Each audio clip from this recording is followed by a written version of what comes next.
Hey, I'm gonna ask a question. Do you have somebody where you can't really talk to them on the positive? You can't share some positive stuff with them because of some of the negative that they might give you back? Might poke holes all in your little idea of what you thought was a good plan, or not even a plan. Something positive that you're gonna share with them. They just really know how to bring you down. They're down. You know somebody like that? What about this same person that you can bring something negative to them because you're going through a hardship in your life and they offer the best advice? Man, they make you feel comfortable. But it doesn't work the other way around though. But when it's negative, man, you feel right at home. I'm letting you know, that's dysfunctional. That is dysfunctional.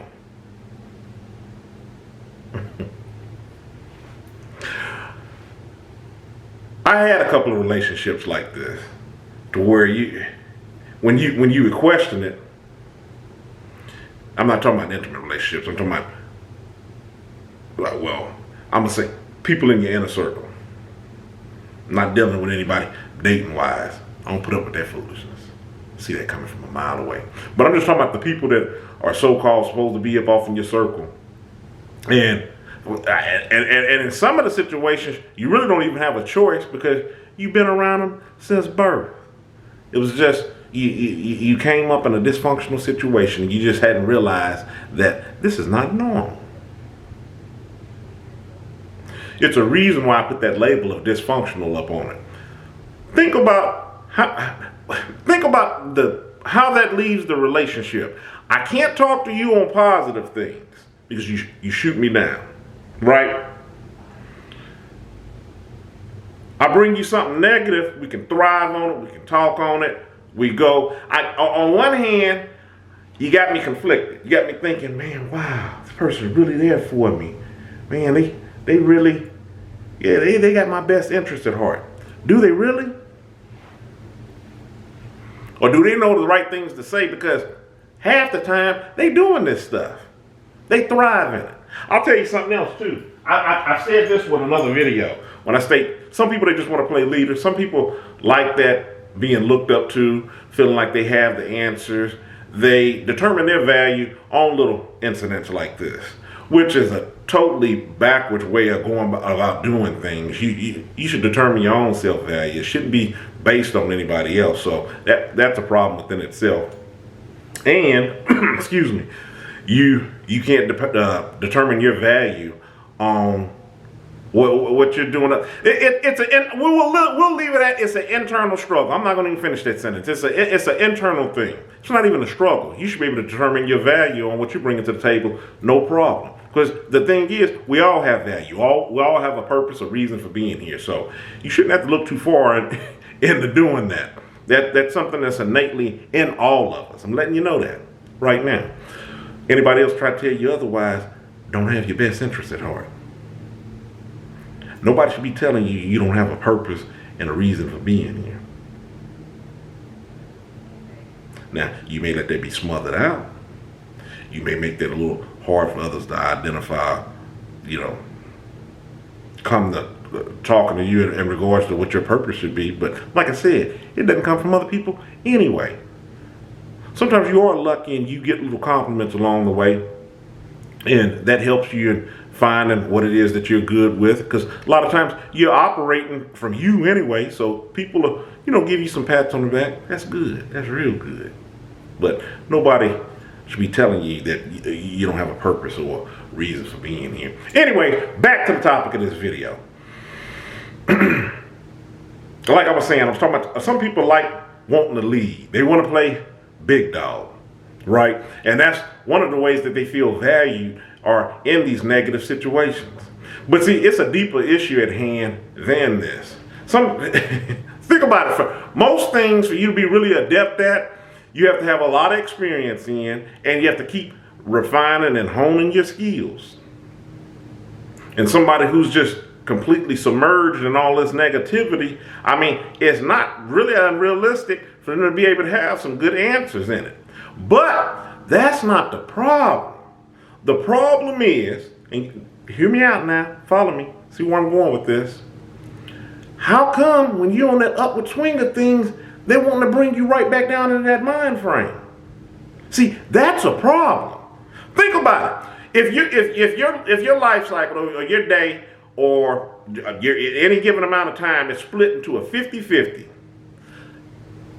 some bad experiences, some good experiences, right? If in the bad experiences, they're bad for whatever they are, for however I'm feeling, whatever I'm needing to do and talking to somebody to get up out of, they're bad, okay? I get pulled back over to the good side, okay? They're bad, we've established that. Now think about that other half of your time. That time when you're in a good mind frame. You're not thinking about anything bad. Everything is gravy. You on that gravy train. You sailing along. Things are good.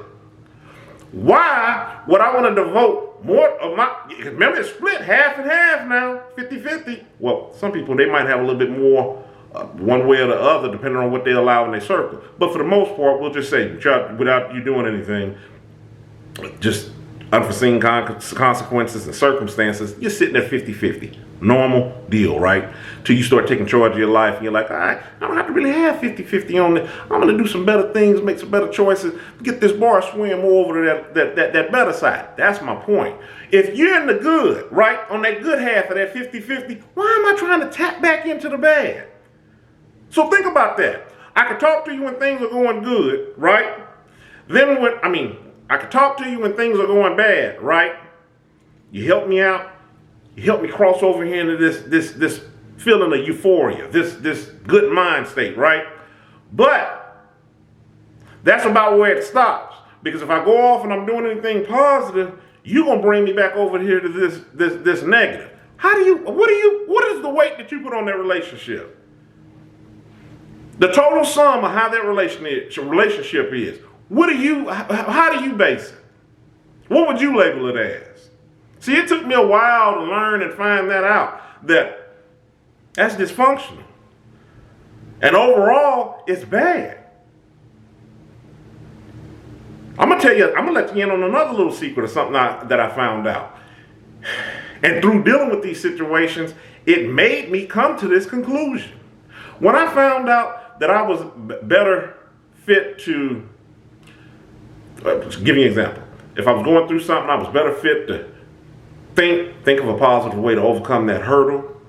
What are some other positive avenues that I could go about doing this? When I was able to do that and see just how much control I had up in things and really take control of those situations, and more often than not, I might not even have to talk or reach out to decide to deal with, give this to anybody because I've dealt with it. And I'm like, wow, that wasn't as hard. Let me see what I can try on this next situation. So when I found a need not to go back to share like that negative, and I already knew not to share that positive with them because I knew what they were going to do, what does that lead to relationship? Then this is where you get comments like this. You don't come around no more. I don't hear from you. Whose problem is that? It's not mine. You see why I say dysfunctional? Most of us, or we should, this is the reason why I have this channel here, this is what this is based on, we're trying to figure out how can we sway that bar more over to the positive. I told you, I don't like challenges. I don't like them, but hey, that's life. Life is a challenge, right? So, that being said, I'm not trying to willingly go over and make things harder up for myself. I'm trying to make some good choices here so I can keep dealing with the good and just keep overcoming those hurdles and have a, refreshing outlook up on how to tackle these problems and know that tomorrow will be a new day. Just go ahead and, you make it through this first one. Right foot over left foot, right foot over left foot, left foot over right foot. I'm walking, I'm doing it a step at a time. That's what I'm trying to do to continue on my journey.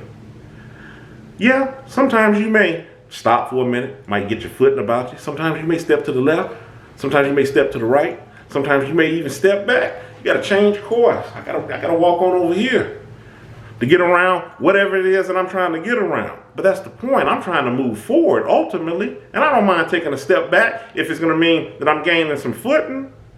But I'd be doggone if I'm going to do an about face and walk in the opposite direction of where I'm trying to go. And that's what I'm talking about. So again, from the top of this video, think about that. Why is it I can talk to you on the negative stuff, but I bet not share anything positive with you? I'm going to have to deal with it. Think about that. Think about what that relationship is built on. Is there a healthier option on the table? That's my 2 cents on it. Stay encouraged, boy. Stay encouraged. Avoid being discouraged. Y'all have a good one. I was getting a little beside myself there. That's why I'm stumbling over my words. I'm trying to close out this video. See, I'm so focused on moving ahead and going forward, I can't wait to get to the next word. I'm skipping words. What did I say? Avoid? Avoid being? Yeah. See, I was trying to say avoid being discouraged, but I was already on the B. That's what I'm talking about. That's how forward thinking I am. Let's do that. Let's practice that, all right? Stay encouraged. Avoid being discouraged. I'm Ayin. Y'all have a good one.